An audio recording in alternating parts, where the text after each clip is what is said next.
بتایا کہ یہ میرے فرزند ہیں، امام الباقر ہیں، تو حضرت جابر رضی اللہ تعالیٰ عنہ نے ان کا بڑا ادب و احترام کیا، اور انہوں نے حضرت امام الباقر کو قریب بلا کر، حضرت جابر صحابی ہیں، عمر میں بہت بڑے ہیں، اور حضرت امام الباقر عمر میں بہت چھوٹے ہیں، لیکن حضرت جابر نے انہیں قریب بلا کر ان کے پاؤں کا بوسہ دیا، ان کے پاؤں پہ بوسہ دیا، اور دینے کے بعد کہا کہ اللہ کے رسول علیہ السلام نے مجھے وصیت فرمائی تھی، حکم دیا تھا کہ جب آپ سے میری ملاقات ہوگی تو میں سرکار دو عالم صلی اللہ علیہ وسلم کا سلام آپ کو پہنچاؤں، یہ امانت ہے میرے پاس، جو میں نے آپ کو سلام اللہ کے رسول کی طرف سے میں نے پہنچایا ہے، اس کو قبول فرمائیں۔ تو آپ اندازہ لگائیں کہ حضرت جابر جیسی عظیم الشان شخصیت جو صحابہ میں بہت اونچا مقام رکھتے ہیں، انہوں نے حضرت امام محمد الباقر کے پاؤں کو بوسہ دیا۔ اب آپ اندازہ لگائیں، حضرت عمر وہاں حضور کے خدمین کو بوسہ دے رہے ہیں، حضرت علی اپنے چاچے حضرت عباس کے پاؤں کو بوسہ دے رہے ہیں، اور یہاں حضرت جابر حضرت امام محمد الباقر کے پاؤں پہ بوسہ دے رہے ہیں۔ اگر یہ شرک ہوتا، ناجائز ہوتا، کفر ہوتا، تو کیا یہ صحابہ اس عمل کو کرتے؟ اب غور کریں اس بات پر، اور اس سے آگے میں آپ کو اور بھی تفاصیل دوں گا اس کی، احادیث سے، روایات سے۔ تو اس کے بعد میں آپ کو ایک اور چیز بتاؤں کہ امام ترمذی نے جس حدیث کو روایت کیا ہے، اس حدیث میں دو یہودیوں کا واقعہ آیا کہ وہ دو یہودی سرکار دو عالم صلی اللہ علیہ وسلم سے ملاقات کے لیے آئے، اور انہوں نے سرکار دو عالم صلی اللہ علیہ وسلم سے سوال کیا کہ اگر آپ اللہ کے نبی اور رسول ہیں تو ہمیں وہ 10 باتیں بتائیں جو ہمارے نبی نے ہمارے لیے حکم دیا۔ تو سرکار دو عالم صلی اللہ علیہ وسلم نے انہیں وہ 10 باتیں بتائیں، اس میں سے ایک یہ کہ اللہ کے ساتھ کسی کو شریک نہ کرو، چوری نہ کرو، زنا نہ کرو، کسی کو قتل نہ کرو ناحق، اور بے قصور شخص کو عدالتوں میں نہ لے جاؤ، یعنی انہیں سزا نہ دلواؤ جھوٹی، اور زنا، اور اسی کے ساتھ ساتھ تہمت نہ لگاؤ، جادو نہ کرو، سود نہ کھاؤ، کسی پاک باز عورت پر زنا کی تہمت نہ لگاؤ، دشمنوں سے مقابلے کا وقت آئے تو پیٹھ پھیر کر نہ بھاگو، اور اخیر میں فرمایا خصوصیت سے تم لوگوں کے لیے یعنی یہودیوں کے لیے تمہارے نبی نے حکم دیا تھا کہ ہفتے کے دن کچھ چیزوں سے پرہیز کرنا ہے۔ تو یہ ساری جب باتیں اللہ کے رسول علیہ السلام نے انہیں بتائیں تو وہ خوش ہوئے، اور انہوں نے گواہی دی کہ بے شک آپ ہی اللہ کے رسول اور نبی ہیں، اس کے بھیجے ہوئے برگزیدہ پیغمبر ہیں۔ اور اس کے بعد انہوں نے اٹھ کر اللہ کے رسول علیہ السلام کے خدمین پر بوسہ دیا، قدم بوسی کی اللہ کے رسول علیہ السلام کی۔ تو اب یہاں کسی کو اعتراض ہو سکتا ہے کہ وہ دونوں مسلمان تو نہیں تھے، یہودی تھے، اور یہودیوں کا عمل ہمارے لیے حجت اور سنت نہیں بن سکتا۔ تو اس کے لیے جواب یہ ہے کہ بے شک وہ دونوں شخص یہودی تھے، کرنے والے، بوسہ دینے والے، لیکن جن کا بوسہ لیا جا رہا ہے یعنی سرکار دو عالم صلی اللہ علیہ وسلم، اللہ کے نبی کی یہ شان نہیں ہوتی کہ ان کے سامنے کوئی غلط کام ہو اور وہ اسے منع نہ کریں، ایسا ہو ہی نہیں سکتا، کیونکہ اللہ کے رسول علیہ السلام کے سامنے کوئی کام کر رہا ہو اور حضور اسے دیکھ کر منع نہ کریں تو وہ بھی سنت ہے۔ تو حضور صلی اللہ علیہ وسلم کا منع نہیں فرمانا اس بات کو ثابت کرتا ہے کہ اللہ کے رسول علیہ السلام نے قدم بوسی کی اجازت مرحمت فرمائی ہے، اور یہ سرکار دو عالم صلی اللہ علیہ وسلم کی سنت ہے۔ اور اس حدیث کو امام ترمذی نے حدیث حسن صحیح کہا ہے، سند کے اعتبار سے یہ حسن صحیح ہے۔ آپ اندازہ لگائیں کہ اس کا اعتبار جب سند کے طور پر اتنا اعلیٰ درجہ ہے اس حدیث کا، تو آپ خود غور کر سکتے ہیں کہ کتنی اہمیت دی ہے امام ترمذی رحمۃ اللہ علیہ نے اس بات کو، اور اس سے آگے ہم اس بات کا بھی مطالعہ کریں گے۔ اس کے بعد اور دیگر جہاں جہاں وہ احادیث روایت ہوئی ہیں میں آپ کو اس کی بھی تفصیل دوں گا۔ اور اس حدیث کو امام نسائی نے اپنی سنن میں حدیث نمبر 4070 ہے، اور امام ابن ماجہ نے کتاب الادب میں حدیث نمبر 3705 ہے، اور امام ترمذی نے اس حدیث کو اپنی الجامع میں 2 جگہ ذکر کیا ہے، ایک حدیث نمبر 2733 ہے، اور دوسرا ابواب التفسیر میں حدیث نمبر 3144 ہے، اور اس حدیث کو امام احمد حنبل نے روایت کیا، اور اس حدیث کو امام حاکم نے اپنی مستدرک میں روایت کیا، اور اس حدیث کو امام طیالسی نے اپنی مسند طیالسی میں روایت کیا، اور اس حدیث کو علامہ مقدسی نے الاحادیث المختار راہ میں روایت کیا، اور اسی کے ساتھ ساتھ اس حدیث کو اور بھی کئی محدثین و مفسرین نے روایت کیا۔ اب آپ اندازہ لگائیں کہ کتنے محدثین نے اس روایت کو تخریج کیا ہے، اور امام مقری جو 380 ہجری میں، جو آپ کا زمانہ وہ 380 ہجری کا ہے، انہوں نے تو اپنی ایک مستقل کتاب تقبیل الید کے نام سے کتاب لکھی ہے، اور انہوں نے باقاعدہ ایک تفصیلی حدیث لکھی ہے، اور یہ حضرت بریدہ رضی اللہ تعالیٰ عنہ سے روایت ہے کہ وہ کہتے ہیں کہ ایک اعرابی سرکار دو عالم صلی اللہ علیہ وسلم کے پاس آیا، وہ بھی مسلمان تھے، صحابی تھے۔ آنے کے بعد انہوں نے سرکار دو عالم صلی اللہ علیہ وسلم سے فرمایا کہ یا رسول اللہ صلی اللہ علیہ وسلم، میں تو ایمان لے آیا، مسلمان ہوں، لیکن میرے ایمان میں اضافے کے لیے کوئی آپ کا ایک معجزہ نشانی کے طور پر آپ مجھے بتا دیں گے تو میرے ایمان میں تازگی ہو جائے گی۔ تو اللہ کے رسول علیہ السلام نے ان سے کہا کہ اگر جو سامنے درخت ہے اس درخت کو میں کہوں کہ وہ میرے پاس آئے اور واپس جائے، کیا اس معجزے کو دیکھ کر تمہارے ایمان اور یقین میں اضافہ ہو جائے گا؟ انہوں نے کہا یا رسول اللہ صلی اللہ علیہ وسلم ہاں ہے۔ تو سرکار دو عالم صلی اللہ علیہ وسلم کے اشارے پر وہ درخت اپنی جڑوں سے نکل کر سرکار دو عالم صلی اللہ علیہ وسلم کے پاس آیا، اور آنے کے بعد سرکار دو عالم صلی اللہ علیہ وسلم کے لیے سلام کیا، سجدہ کیا، سلام کیا، اور اس کے بعد وہ جھاڑ کو اللہ کے رسول علیہ السلام نے اس جھاڑ کو حکم دیا کہ واپس اپنی جگہ چلا جا، تو وہ درخت اپنی جگہ واپس چلا گیا۔ تو وہ جو صحابی تھے، وہ جو عربی تھا جسے عربی کہا گیا ہے، وہ بھی ایک صحابی ہیں، انہوں نے سرکار دو عالم صلی اللہ علیہ وسلم سے کہا کہ یا رسول اللہ صلی اللہ علیہ وسلم آپ کو سلام ہو۔ بڑی تفصیلی روایت ہے، اور اس میں اخیر میں انہوں نے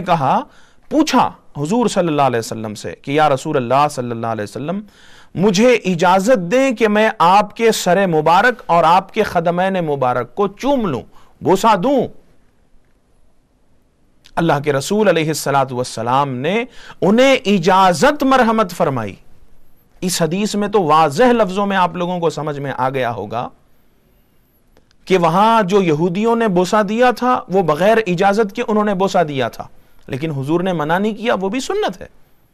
لیکن یہاں اس عربی مسلمان نے، اس صحابی نے اللہ کے رسول علیہ السلام سے باقاعدہ اجازت لی، کہا کہ یا رسول اللہ صلی اللہ علیہ وسلم مجھے اجازت دیں کہ میں آپ کے سر مبارک اور آپ کے خدمین مبارک کو بوسہ دوں،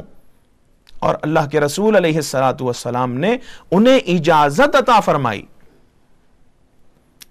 تو اس سے یہ بات کا پتہ چلتا ہے کہ خدم بوسی کے لیے سرکار دو عالم صلی اللہ علیہ وسلم نے ان کے پوچھنے پر انہیں اجازت دی، اور اس صحابی نے اللہ کے رسول کے پاؤں مبارک کو بوسہ دیا۔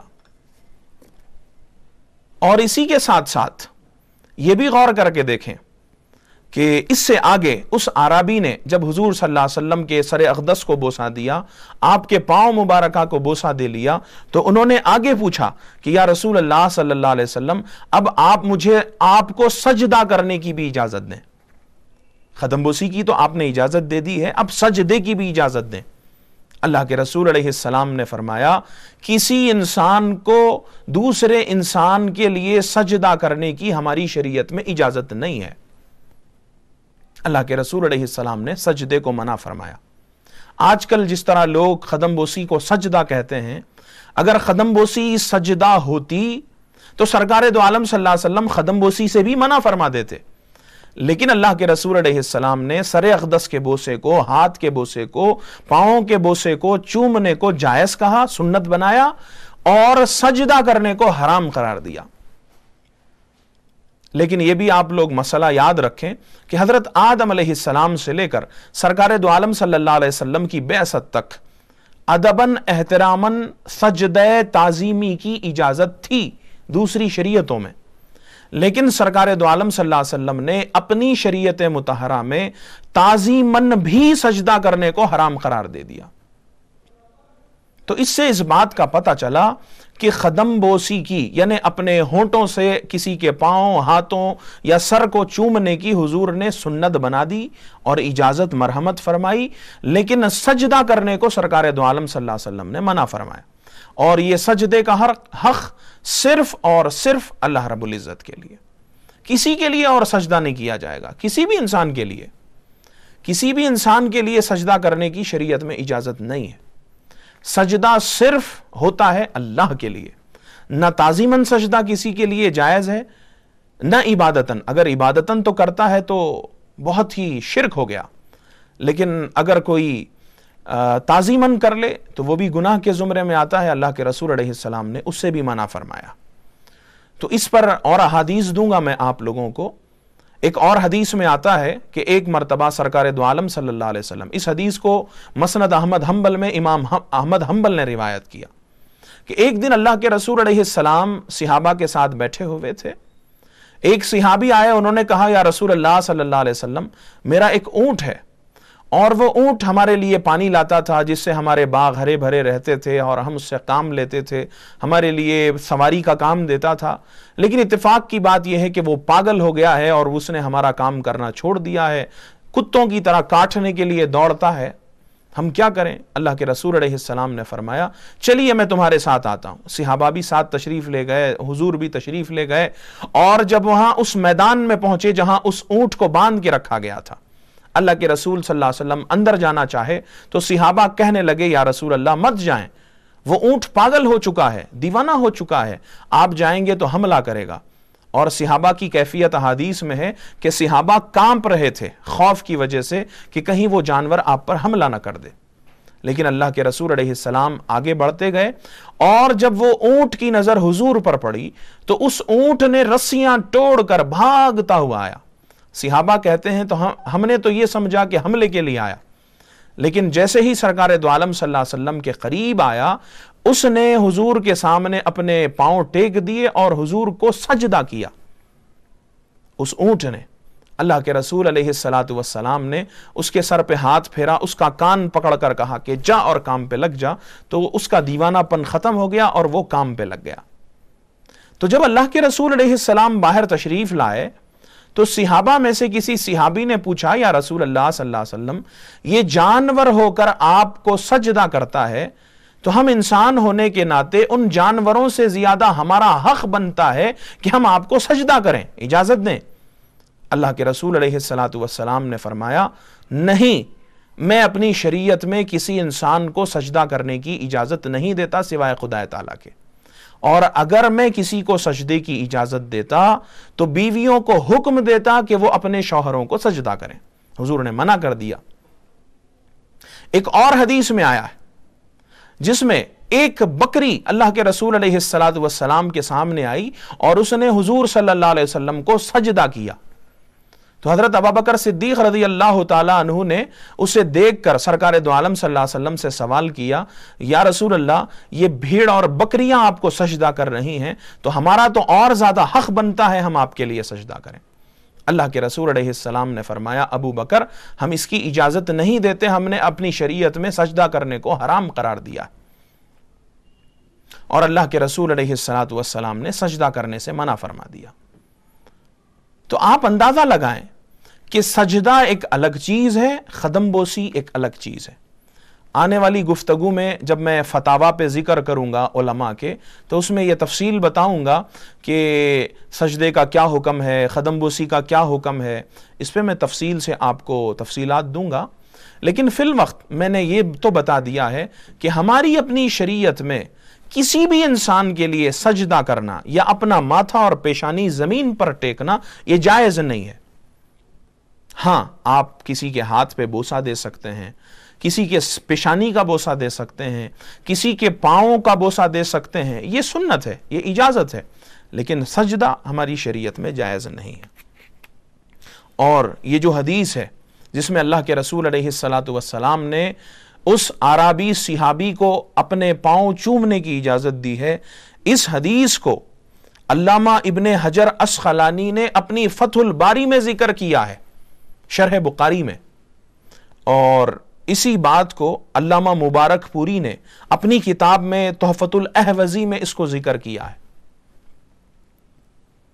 یعنی سرکار دو عالم صلی اللہ علیہ وسلم نے خدمین کے تو چومنے کی اجازت دی، لیکن اللہ کے رسول علیہ السلام نے سجدے سے منع فرمایا. آئندہ ہم سمجھیں گے کہ سجدے میں اور قدم بوسی میں کیا فرق ہوتا ہے. اور اسی کے ساتھ ساتھ ایک اور چیز جو آپ لوگوں کو آگے میں بتانا چاہتا ہوں، جس کا میں نے پہلے بھی ذکر کیا کہ حضرت علی کرم اللہ وجہہ الکریم نے اپنے چچا حضرت عباس کی قدم بوسی کی. اس حدیث کو امام بخاری نے الادب المفرد میں روایت کیا، صفحہ 340 ہے، حدیث نمبر 976 ہے. اور اس حدیث کو امام ذہبی نے سیر اعلام النبلاء میں روایت کیا، اور اسی کو امام مزی نے، علامہ مزی نے تہذیب الکمال کتاب میں اس کو ذکر کیا، صفحہ 76 پر، حدیث نمبر 15 کے تحت، عنوان 15 کے تحت. اب آپ اندازہ لگائیں کتنے محدثین نے اس پہ ذکر کیا ہے. اور اسی کے آگے آپ کو ایک اور بھی باب میں آپ کو بتا دوں تفصیل کے ساتھ کہ امام بخاری رحمۃ اللہ علیہ کے شہر میں جب حضرت امام مسلم تشریف لائے اور ملاقات کی، تو ملاقات کے بعد حضرت امام مسلم نے امام بخاری رحمۃ اللہ علیہ سے سوال کیا. امام مسلم نے حضرت امام بخاری کی پیشانی کو بوسہ دیا اور اس کے بعد کہا کہ اے استادوں کے استاد، یا استاذ الاستاذین و یا سید المحدثین، اس طرح کے القاب استعمال کرتے ہوئے انہوں نے کہا، یعنی امام مسلم نے امام بخاری سے کہا کہ آپ مجھے اجازت دیں تاکہ میں آپ کے پاؤں کا بوسہ لے لوں. اس واقعے کو امام ذہبی نے سیر اعلام النبلاء میں روایت کیا ہے، امام نووی نے تہذیب الاسماء واللغات میں روایت کیا ہے، امام ابن حجر اسقلانی نے فتح الباری کے مقدمے میں ذکر کیا ہے، اور اسی کے ساتھ ساتھ علامہ شروانی شافعی نے اپنے حواشی میں بھی اس کو لکھا ہے. اور علامہ شروانی نے یہاں تک یہ بات لکھی ہے کہ یہ بات پائے تحقیق کو پہنچ چکی ہے کہ صالح اشخاص کے ہاتھ اور پاؤں چومنا مسنون عمل ہے، یعنی سنت ہے. اور اسی کے ساتھ ساتھ علامہ مبارک پوری نے شرح ترمذی میں، جسے تحفۃ الاحوذی کہا جاتا ہے، اس کے صفحہ نمبر 436 میں ان تمام روایات کو بھی ذکر کیا ہے، اور اس پر انہوں نے لکھا بھی ہے کہ یہ فلاں سند صحیح ہے، اور تفصیلات آپ نے لکھی ہے. تو یہ تو ساری تفصیلات میں نے آپ کے سامنے بتا دی ہیں. اب اس کے بعد جب ہم نے تفسیر کا سلسلہ ختم کیا، احادیث کے میں نے حوالے دے دیے، تو اس کے بعد اب میں چاہوں گا کہ ایک اور حدیث آخر میں آپ کو کوٹ کر دوں، جس کو امام مستدرک حاکم نے بھی روایت کیا ہے، اور یہ باب ہے حق الزوج علی الزوجہ، حدیث نمبر 7402، مستدرک حاکم. اور امام حاکم نے، جس میں سرکار دو عالم صلی اللہ علیہ وسلم نے پاؤں چومنے کی اجازت دی، جسے اپنی سنت بنایا، اس حدیث پر انہوں نے لکھا ہے کہ ھذا حدیث صحیح الاسناد، یہ حدیث صحیح الاسناد ہے، یعنی اس کی سند قوی ہے، صحیح ہے، اس پر کسی کو اعتراض نہیں ہے، کلام نہیں ہے. تو جب اتنی بات میں نے کر دی، تو اب اس کے بعد بتدریج ہم علماء وغیرہ کے حوالے لیں گے، اور اس میں ہم ذکر کریں گے کہ کس کس عالم نے کس انداز سے اپنی کتاب میں ذکر کیا ہے. تو چلیے میں سب سے پہلے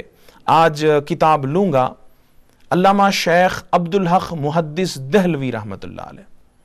یہ ہندوستان کے بہت پائے کے عالم ہیں، اور ہندوستان میں حدیث کے فن اور علم کو لانے والے یہ بہت پائے کے محدث ہیں، علامہ شیخ عبدالحق محدث دہلوی رحمۃ اللہ علیہ. اور یہ اتنے زبردست شخص ہیں کہ آپ نے کئی حدیث کی کتابیں لکھی، کئی ہزار احادیث کو آپ نے ذکر کیا. تو آپ کی بڑی مشہور کتاب ہے مدارج النبوہ، اور یہ آپ کا زمانہ اکبر بادشاہ کا زمانہ تھا. یہ اکبر بادشاہ کے زمانے میں آپ نے مدارج النبوہ کتاب لکھی ہے. یہ شیخ عبدالحق محدث دہلوی کی یہ مدارج النبوہ ہے. اور اس مدارج النبوہ میں، اور یہ آپ نے اس زمانے میں جو ایک دین الہی کا تصور ایک غلط پیدا کر دیا گیا تھا،